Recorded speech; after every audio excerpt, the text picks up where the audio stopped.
Life time science நேயர்களுக்கு வணக்கங்க. இப்போ நம்ம பார்க்கறது என்னன்னா துலா லக்னம். துலா லக்னத்திற்கு 3, 6 கூடியவராக குரு வருவாருங்க. துலா லக்னம் குருவை பொறுத்த மட்டும் அவர் கெட்டவரா வந்துருவாரு. அதனால அவர் 3, 6 கூடியவராகி ஸ்ட்ராங் ஆயிடக்கூடாது. ஸ்ட்ராங் ஆயிட்டா அந்த ஜாதகத்தை அவர் கெடுத்துடுறாரு.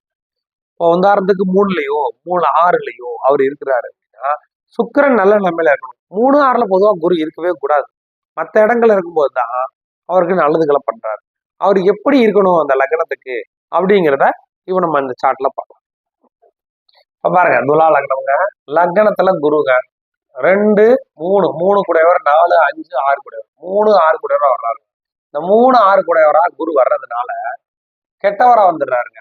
இப்படி இருக்கும்போது இந்த குருவானது 3லயோ 6லயோ இருக்கக்கூடாதுங்க.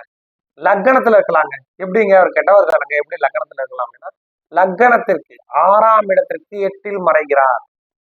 6க்கு 8ல் மறைகிறார். இங்க மறைஞ்சு அவர் திக்பலம் அடையலாம். இப்படிதான் வரணும். இப்படி வரும்போதுதான் அவர் யோகத்தை கொடுப்பாரு. லக்னத்துல குரு திக்பலம் அடைகிறது நல்ல யோகம். 2ஆம் வீட்டை சுபக்கிரகம் தானங்க இருக்கலாமே அப்படின்னு நம்ம யோசிக்கலாம். 2ஆம் இடத்துல இருந்தா 6ஆம் வீட்டை பார்க்கணும். இந்த 6ஆம் வீட்டை பார்க்க கூடாது. பார்த்தா அது கெடுபலன்கள் அதிகமாகும். அதனால 6ல எப்படி இருப்பாரோ அதுக்கு ஈக்குவலா 2ல இருக்கணும். அதனால 2ல இருக்கக்கூடாது.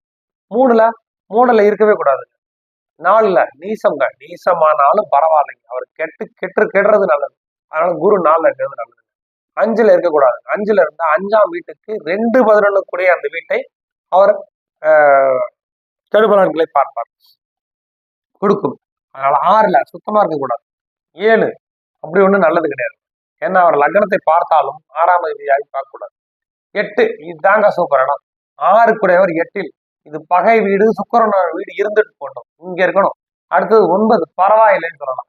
10ல இருக்கக்கூடாதுங்க. 10ல உச்சமடைவாரு. எங்கன்னா உச்சம் அடையவே கூடாது. உச்சம் இந்த லக்னத்துக்கு ஏற்கனவே நான் என்ன சொல்லியிருந்தேன், இவர் பவராகவே ஆகக்கூடாது. 10வதுக்கு 10ல உச்சம் அடைஞ்சு 6ஆம் வீட்டை சுத்தமா பார்த்துருவார். அவ்வளவுதான், மொத்தமா கெடுத்துருவாரு. 11ல இருக்கலாங்க. 11ல ஏன் இருக்கலாம்னா இந்த 6ஆம் வீட்டுக்கு 8க்கு 6க்கு 8ஆ வந்துருவாங்க. அதனால 11ல இருக்கலாம், பரவாயில்லை. 12ல இருக்கக்கூடாது. ஏன் கேட்டீங்கன்னா 12க்கு 12ல இருந்து 6ஆம் வீட்டை போவாங்க.